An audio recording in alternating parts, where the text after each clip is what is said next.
11. Amen. That's good. Amen. Sabi dito, in it, the king granted, no? The Jews who were in every city the right to assemble and to defend their lives, to destroy, to kill, and to annihilate any armed forces that might attack them. Their little children, the women, and to take the enemy's good as plunder. Amen? So makita rin dito, napaka-buti ng Diyos, no? Talagang in spite ng mga napagdaanan ng mga Israelites nung panahon na yun, no?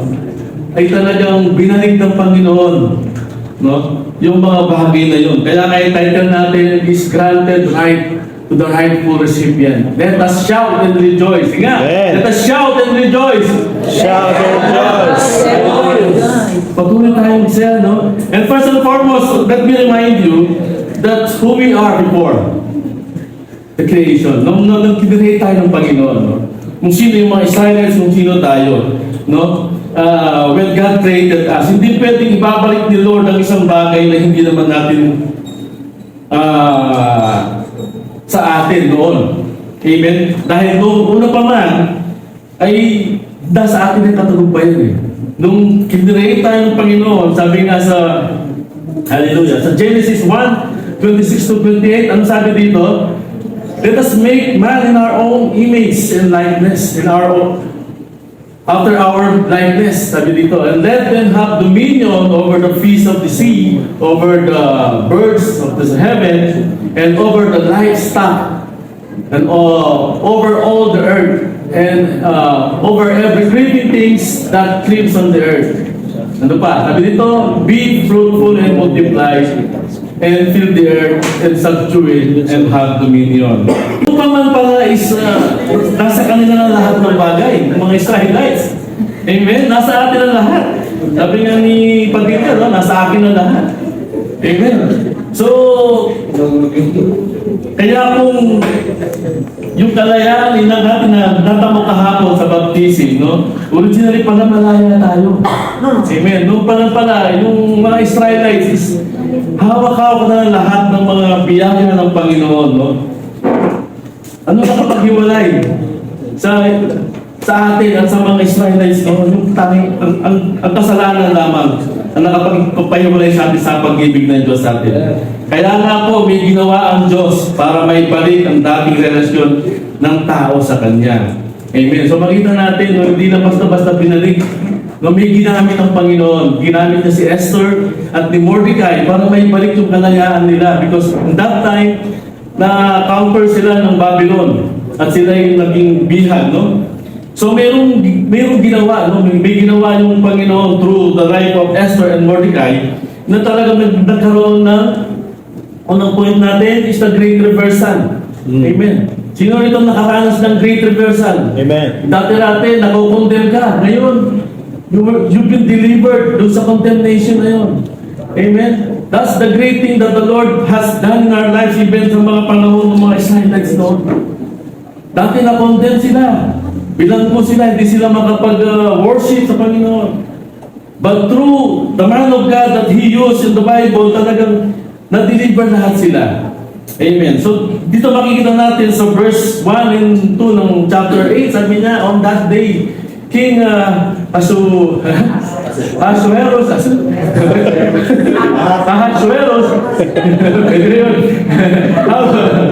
gave to Queen Esther the house of Haman. Xerxes na. Xerxes. Xerxes na lang, kasi iba yung dito eh. King Xerxes. Amen. So binigay yung bahay ni Haman. Sino ba si Haman? Yung sabi ni Pastor, yung Gahaman. Siya yung Gahaman dati na talagang gusto niya lahat ng kanya.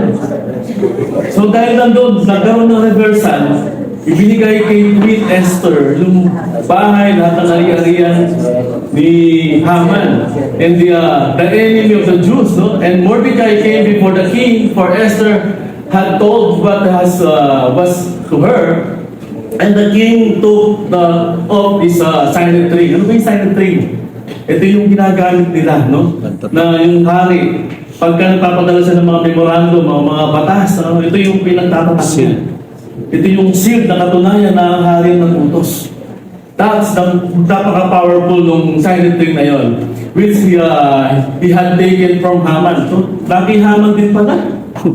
Yung pati yung authority ng king, kay Haman din. Talagang gahaman talaga ito si Haman. Amen? At napakabuti ng Diyos talaga yung binarik niya sa dating may-ari, which is his people, the Jews. Amen? And gave it to Mordecai, and Esther set Mordecai over the house of Haman. Amen? So, makita nito kung bakit, anong nangyari? God's justice prevailed. Amen. Amen. Sino rin itong nakatanggap na ng justice? Amen. Amen. Noong unang panahon is kayo yung nandun sa baba. Amen. At kayo yung tinatapakan, kayo yung kinukondem, kayo yung mga kinukutsa ngayon. God made a justice, no? Nagkaroon kayo ng justice, ng justisya. Amen. And the chapter opens that Haman's states given to Esther, and Mordecai elevates to Haman's former position. Nagbaliktad, no? Imagine mo si Haman, tinatay. Siya yung tinusok doon sa pole na ginawa niya para kay Mordecai. Amen. This illustrates that God's ultimately brings justice, punishing the wicked and rewarding the faithful. Sino faithful dito? Amen.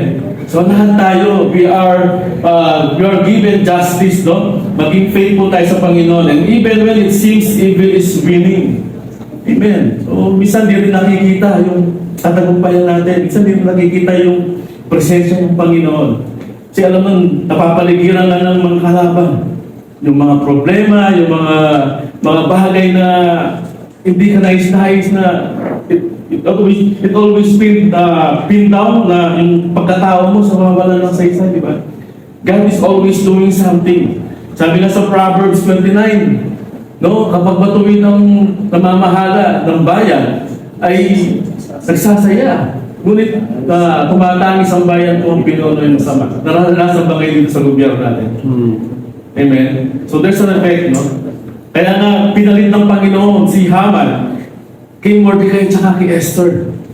Kasi nung panahon na yun, talagang maraming umiiyak, mga Israelites umiiyak. Marami siyang batas na ginawa si Haman against sa mga Israelites, sa mga Jews. Dahil dito, ang ginawa ng Panginoon, binalik na there's a reversal. Yung authority napunta kay Mordecai. So lahat ng utos ngayon ni Mordecai, ng hari, through Mordecai. Kasi nasa kanya yung seal eh. Mabuti. Amen? At sabi natin sa Proverbs, no? Hallelujah. 21:15, kapag umira ng katarungan, sabi niya, natutuwa ang matuwid, ngunit nalulungkot o masama, at may likong pag-iisip. Amen. Pagka ba tama yung, halimbawa, yung gobyerno natin ngayon is masama. Tuwan-tuwa ba tayo? Sila na yung mga tuwan-tuwa, yung mga nalilikong gawa. Pero pagka naging matuwid, no? Even yung nangyari kila Haman, kila Mordecai, naging matuwid yung leader nila. Ano nangyari? Naging masaya, nag-celebrate sila, they shout. And for victory. Amen. At hindi lang yun, righteous and honor. No?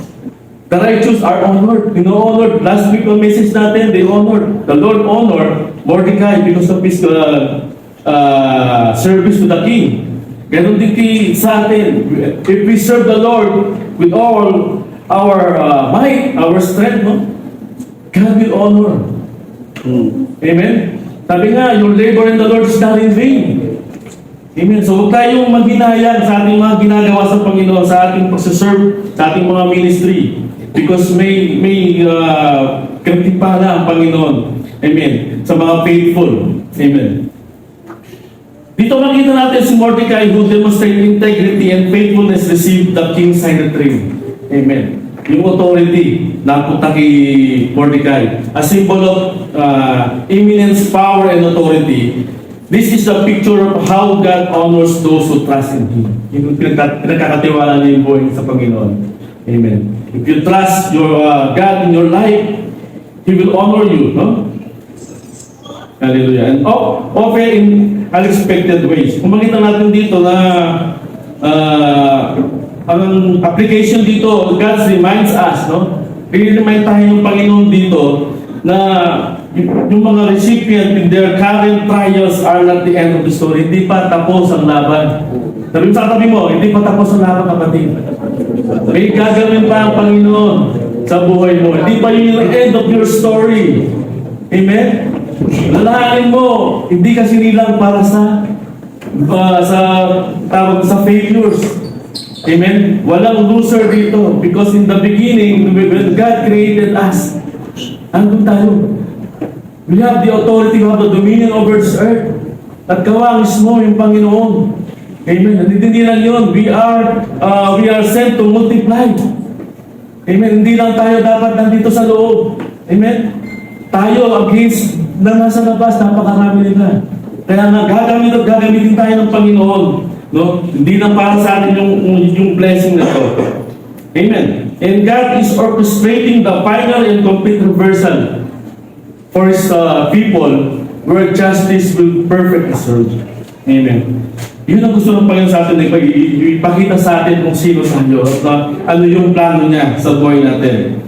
And pangalawa, makita natin dito, yung point number 2 is the granted right, a new decree of life. Amen. Ano nangyari? Yung dating pagkatao nila is naibalik sa kanila. Yung dati nilang authority is naibalik. No?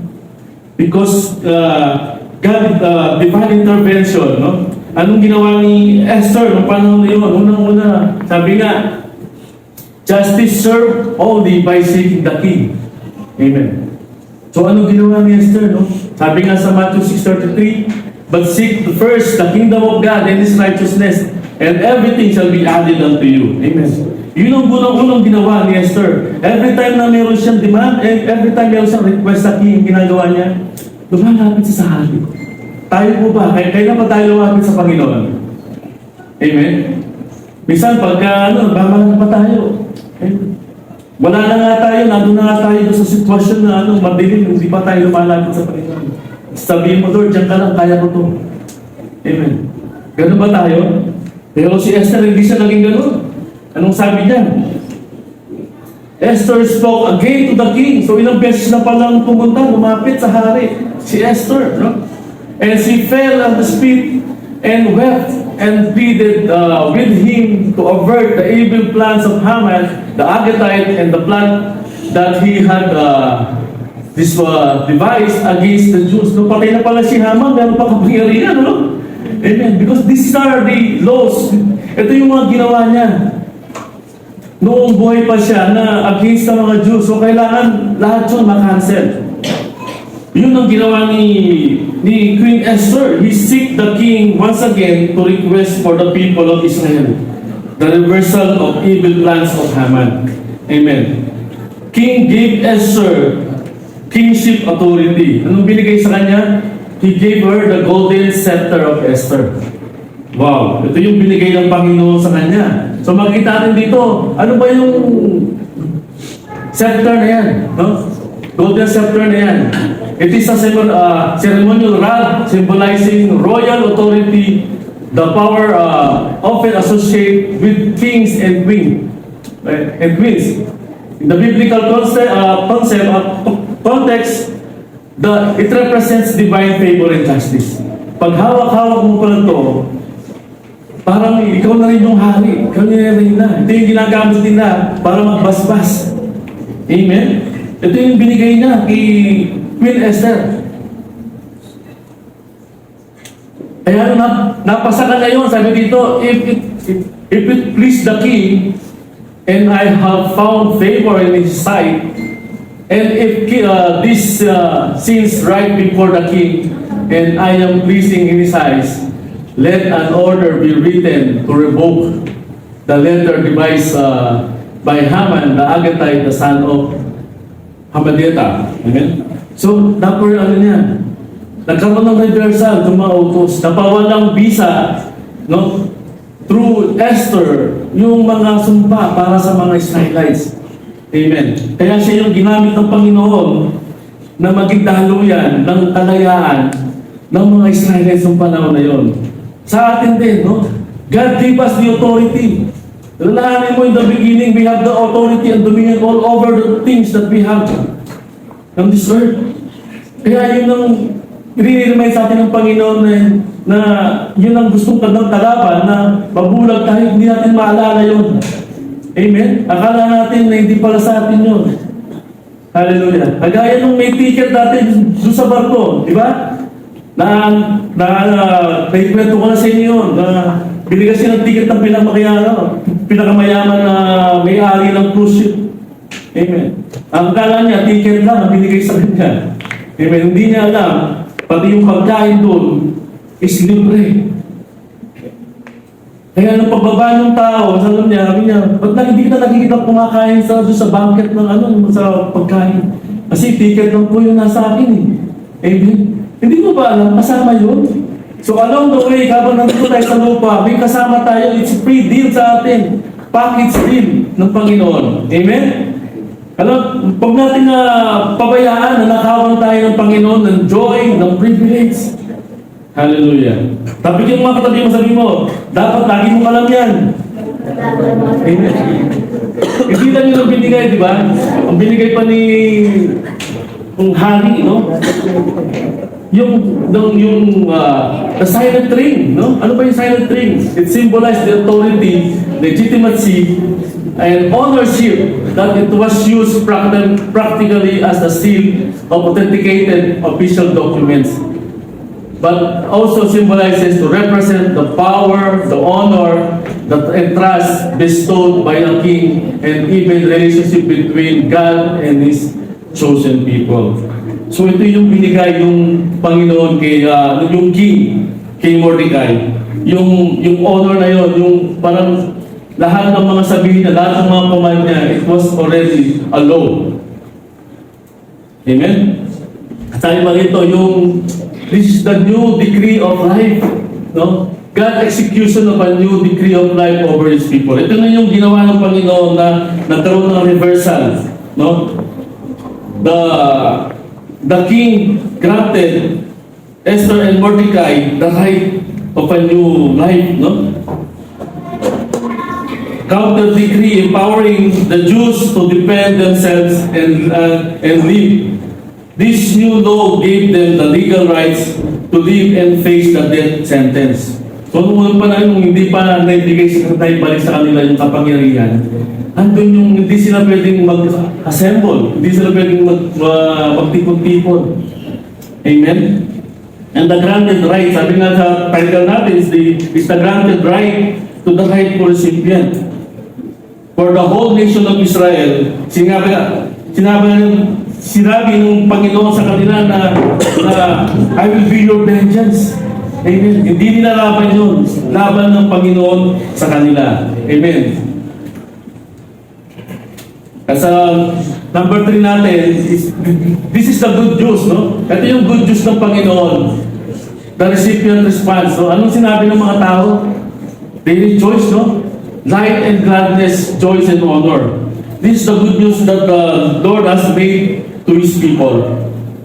Unang-una nagkaroon sila ng Hallelujah. Ito yung sa verse 15 na then Mordecai went out from the presence of the king in the royal robes and the blue and white and the great golden crown and the robe of a linen and purple. And the city of Susa shouted and rejoiced. Ito yung naging reaction. No? Kahit tayo, ito yung magiging reaction natin pagkatanggap natin yung mga hinihiling natin sa Panginoon. This is the whole reaction ng mga tao that they shouted and rejoiced. Amen. The Jews are the light and gladness and joy and honor, and every province and every day, every city, whether the king's command and his edicts reached, there was gladness and joy among the Jews, and feasts and the holidays, and many from the people of the country declared themselves as Jews. Imagine mo, pati yung mga tao ngayon na hindi Jews, naging Jews na rin. No? Sa takot nila, na sila naman ngayon ang babalikan. Amen. So ito yung ng Panginoon dito na nagkaroon sila ng freedom through Esther and Mordecai. So ganun din tayo, no?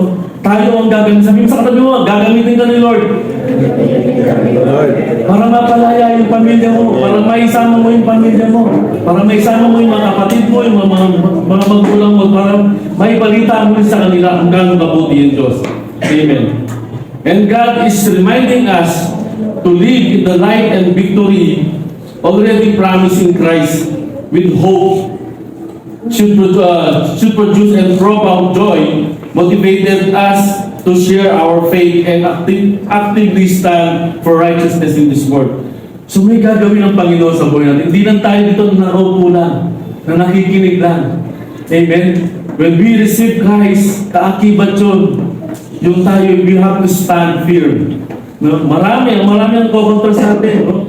Yung mga dating kaibigan natin, sila mawawala yung mga yan. Pero lately, no? At patuloy natin sila pag-pray, makikita natin yung changes, makikita natin yung reversal. No? Hindi tayo magiging outcast dito. Amen.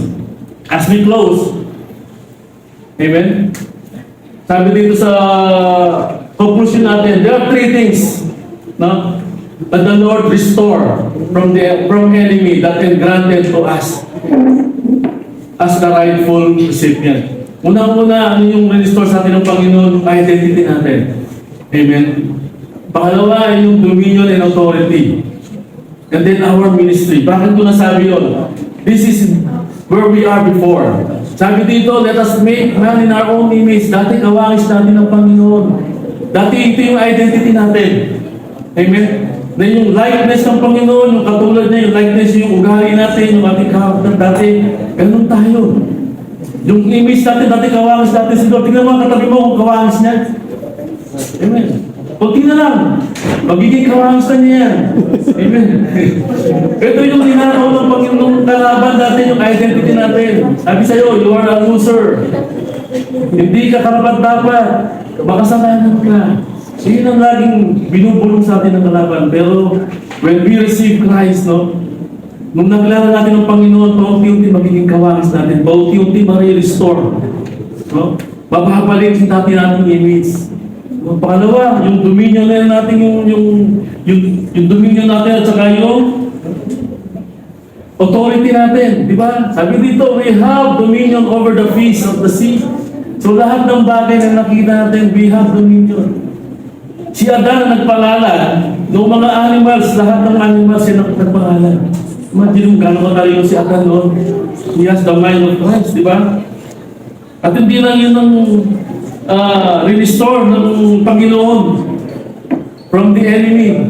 Yung ating ministry. Bakit ministry? Because sabi dito, be fruitful and multiply. Amen? Nung hindi wala tayo sa Panginoon, hindi tayo productive. Hindi tayo fruitful. Basta lang, nabubuhay tayo, okay na yun. Pero ngayon, dahil nakilala mo Panginoon, merong task na binigay sa iyong Panginoon. Sabi dito, be fruitful. Kailangan mamunga ka. Amen. Hindi lang puro bulaklak, hindi lang puro dahon. Amen. Gusto ng Panginoon yung bunga. Tumitingin ng Panginoon sa ating mga bunga. Because if we don't have the fruit, we will not multiply. Hindi tayo kailanman magbubunga at magmumultiply. Walang tao na maniniwala sa atin kung walang bunga sa atin. Amen. Sabi nga ng Panginoon sa Bible na malalaman mo sila sa kanilang mga prutas, kanilang mga gawa. Amen. Dati naging pasaway tayo, yung mga kaibigan natin pasaway, makikita nila. No? Makikita nila, wow, nagbago na siya. Sila rin sasama. Amen? Even yung pamilya mo, dati pasaway ka, hindi naniniwala sa yung pamilya mo. Pero ngayon, may nagbago sa iyo, may transformation sa iyo. Through this message, mag-transform tayo. Makikita natin yung bunga na yun is mag-create ng multiplication. Amen? Mag-grow tayo. Amen. So, Esther 8 is a powerful narrative of God's providence and grants the rights given to His people. It points to the greater work of Christ who secures for believers the rights to live in victory, turning mourning into the dancing, sabi nga dito, and despair into everlasting joy. Amen. Sa ating verse ko ngayon, sabi nga dito sa Psalms 30, verse 5 and then verse 11 to 12, sabi dito, for His anger is but for a moment, and His favors for a lifetime. Yung galing ng Panginoon, nasave na tayo doon. Pero yung favor ng Panginoon sa atin, it's a lifetime. It's unlimited favor. Ang mararanasan natin sa Panginoon, Sabi nga, weeping may tarry for a night, no? Hindi forever kang nag-weep. Walang tao na 24/7 siya umiiyak. Kunting panahon lang yan, yung mga trials na yan. And then sabi dito, for I have turned, but the joy comes in the morning. Every morning, there's a new blessing. Sabi nga ng Panginoon, every gising is a new blessing. Sa ating buhay, dumadaan tayo sa mga pagsubok. Sa ating buhay, dumadaan tayo ng mga patitinding trials. Amen. But God is always there, no? And this verse will encourage us that in all the storms that we encounter in our lives, God is present. Laging present ang Panginoon. He was the one who holds you tight when this great storm had direct hit on you. No? Siya yung nakahawak. Hindi ka niya pinabayaan na mabuhay. Yes, nayayanig ka, pero you will remain standing because ng Panginoon ang yumayakap sa iyo. He was the one who stand you up when you are pinned down by this strong current of trials. Siya yung nagtatayo sa iyo lagi. Every time na nagdadapa ka, hindi mo kaya tumayo mag-isa, pero ang Panginoon tinatayo ka. He is the one who carry you along the way when you want to give up. No? Sino nang sumuko rito? Amen. Lahat tayo may points na talagang gusto mo rin sumuko. Ayaw ko na. Pero si Lord, i-carry ka niya. Bubuhatin ka niya hanggang dulo. And He will bring you to victory. Amen. We overcame the storm not because of us. Hindi natin ito napagtagumpayan dahil malakas tayo. Hindi tayo nagtagumpay dahil magaling tayo. Brilliant tayo, no? We overcame this storm sa buhay natin because of Jesus alone. Siya lang ang nakapagpatigil ng mga unos na to sa buhay natin. Makikita dito God's promises, no? Sabi nga sa Habakuk, darating ang oras, no?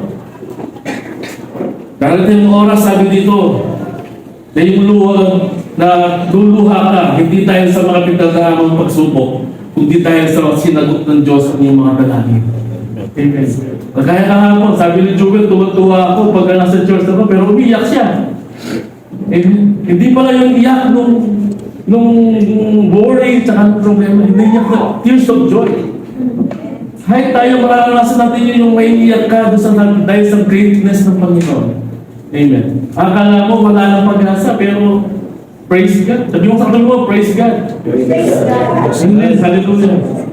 And there will come, sabi niya, time that when your tears will fall. Not because of your trouble, but because of God has answered your prayer. And hold on to the hope that keep the faith. Our God is still in control. Always ready to turn your setback into divine reversal as God did on that cross. Amen. Hallelujah. Sabi nga sa conclusion natin, we have to hold on. No? Patuloy natin panghawakan yung pangako ng Panginoon. Patuloy lang natin as we go through these trials, as we go through this world, habang tayo nag-journey until the end. No? Alalahanin natin that God is always in control of everything. Hindi natin control yan. Yung mga setbacks natin, magkakaroon yan ng reversal as we hold to His promises. Sabi nga ng Panginoon, in this world, you will have troubles. Amen? But take heart. Sabi mo sa mo, take heart, kapatid. Hold on, di ba? I have overcome the world. He is the one. Siya lang ang ating pag-asa. Hindi yung katabi mo, hindi yung asawa mo, hindi yung pamilya mo. Only Jesus is our hope, is our salvation. Hallelujah.